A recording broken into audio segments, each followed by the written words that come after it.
Member representing this part of Queens. This is my 6th term as in the state legislature, 2nd term chairing the Committee on Aging that oversees older people and the disabled New Yorkers throughout the state.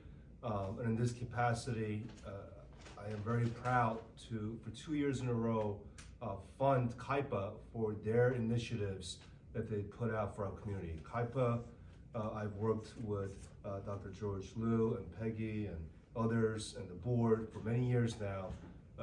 And as they started out relatively small their programs, but they have grown over the years because they recognized that there's unique problems facing immigrants, Asians, Chinese, Koreans, and older adults in our community.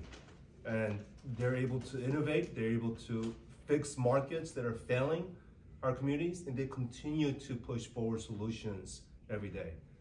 This is why I feel so proud to continue to support KIPA as they expand into other areas of healthcare, specifically around mental health. This is an issue that our communities have known for decades now. People have mental health issues in our community, but often they do not speak up.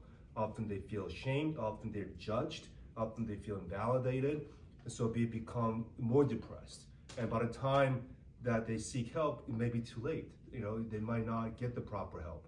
So we want to be preventative. We want to make safe space and not make people feel like they're invalid, they're ashamed, they should be ashamed for having mental health issues, because it is a health condition that we need to get ahead of.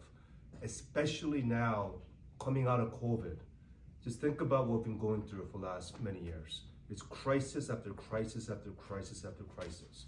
From COVID to the wars in Ukraine to Israel. Now there's another war in Yemen yesterday. It is so much trauma, so much pain, and so much violence. And then we come out the door. We always see on social media Asian seniors getting punched, Asian students getting robbed.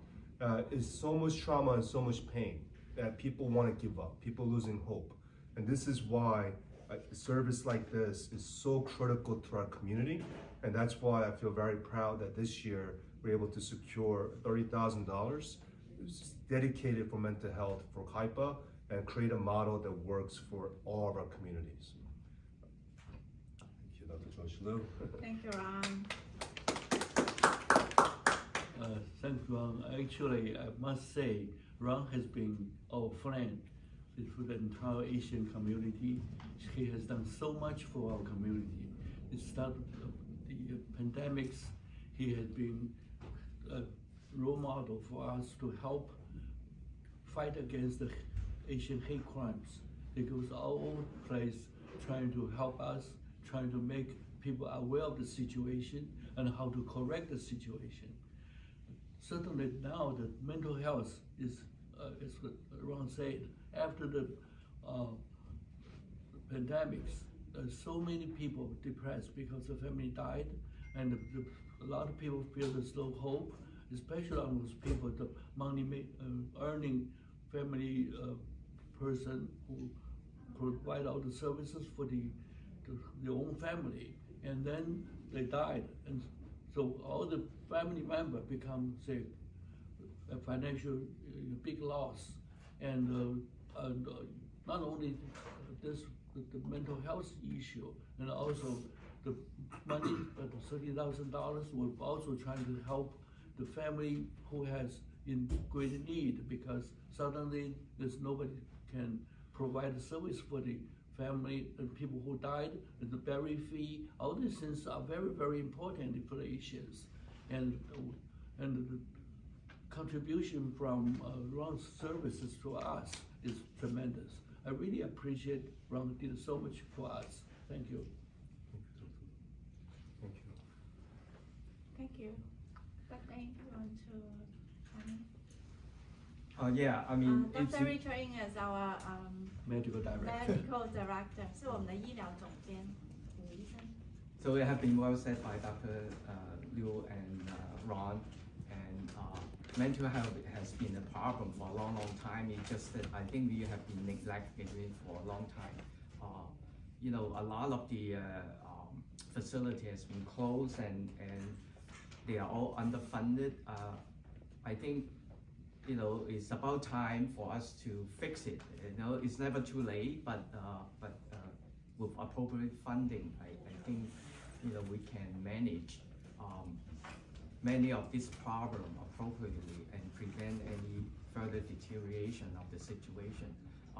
They have mentioned it with all this, you know, environment, hate crime, and then the war, it really making everybody feel depressed. You know, that's including me. I mean, all you hear is bad news, and certain people are more vulnerable to all this outside stress. But we cannot ignore that, and we should, you know, starting the intervention as early as possible. As you know, that for senior, right? I mean, they, you know, they have been isolated in the home. You have mentioned it already that before the meeting start, and that's one place that we should, you know, put more effort into it. And obviously, with the young people nowadays, with so much pressure from school and their peers, and with creating, you know, a lot of situation that provide that you know, giving a lot of pressure, and I think we need a lot of this help, maybe even in individual school, so to stop all the deterioration of their mental status. Yeah, I mentioned this at a speech that I gave last month in Hofstra University at a caregiving summit, where I coined a term of what everyone's going through, not just depression, but I call it a social moral injury. Everyone feels morally injured when we feel let down by the system around us. You know, when our loved one in a nursing home we thought could be protected dies of COVID. You know, we thought a veteran, like someone that served the country, would be protected, but they're not at the hospital for whatever reason. They feel let down. So a lot of people, you know, walk out and they think the police should protect our small business. That they should protect Asian students because we're also Americans. But why are we getting attacked? They feel morally injured. They feel let down by the government and the system. And that's why I call social moral injury. And if this persists, we're walking into a total meltdown in our society. So it's up to us to heal collectively. It's up to lawmakers like myself to fix the system and work with CAIPA to improve our healthcare system, because we have the best minds in our community. We have the best physicians, the best doctors, best practitioners, who also have the best solutions in our broken healthcare system.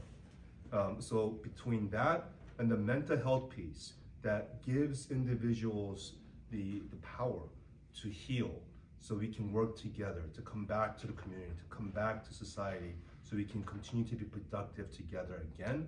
I think that's the path forward. And I'm so proud because it's Asian Americans, it's CAIPA that's showing the way. And it's us saying this is also our city, our country, and we're gonna take ownership and we're gonna offer the right solutions moving forward. And I think we're gonna get there.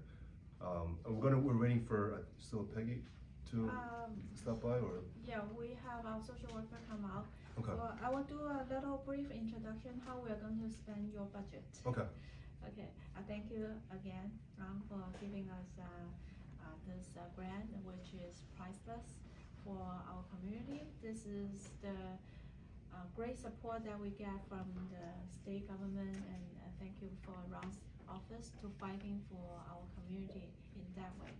For this $30,000, we were going to use it again for mental health first aid training, which we are going to do it basically once a month for adults and also for the youth. But on top of the youth mental health first aid training, we are going to provide some hardship sponsorship for the doctor's referral. That sometimes our doctor knows our patient the most. especially some cancer patients. We are all coming from immigrant families, some seniors and some younger people. When they lost their family member or they're the only person here, when they get sick, and they really fell into the financial hardship situation. I will have our social worker Peter Chu here, and he's the person who's in charge of our Kaipa Family Service program under Kaipa Foundation. Peter. You could use the podium. 就有很多癌症的病人啊，还有一些孤苦的人呢，在这边没有身份的，然后他们有很多身体上的麻烦，或者是癌症病人在经过后期治疗的时候需要很多帮助。那我们Kaipa Foundation、Kaipa基金会的这个 Family Service Program 呢，就是由我们的社工Peter 是我们其中的一位社工，这个项目是由他来负责的。We'll let Peter introduce some hardship cases that we do. Just give a few examples. Okay. So use English. English, please. Okay, yeah. Hi, my name is Peter. I'm a social worker and also a case coordinator at Kaipa's Family Service Center.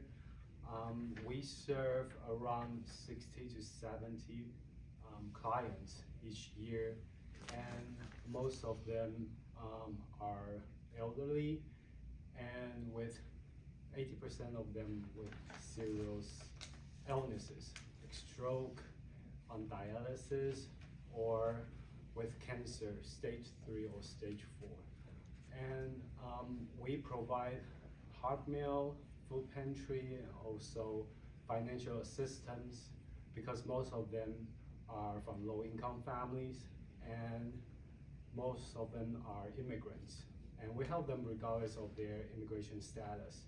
So a lot of them aren't qualified for government benefits because of their immigration status, and our help is crucial for them to for their recovery and from their illnesses. And so just a few days ago, I visited a patient, 24-year-old. She lives in Flushing. She has leukemia, and they have a very cute 1-year-old daughter, and the family have no other family members here, only the patient and her husband and their 3-year-old and 1-year-old daughter. And she said that before she doesn't trust people, think that the societies are cruel and cold. But after her illnesses, she reached out to the community, and our Family Service Center provide assistance with SNAP and financial assistance. And they also have GoFundMe to raise money for them to pay their rent. And they said the love she got from our service center and community, she has the confidence and regain her hope for humanity. So she deeply appreciate our help, and I believe that this is what we are doing every day for the community. And we've seen so many patients without family support and are ineligible for benefits, and this is the time, and this is our role to help them during this difficult time.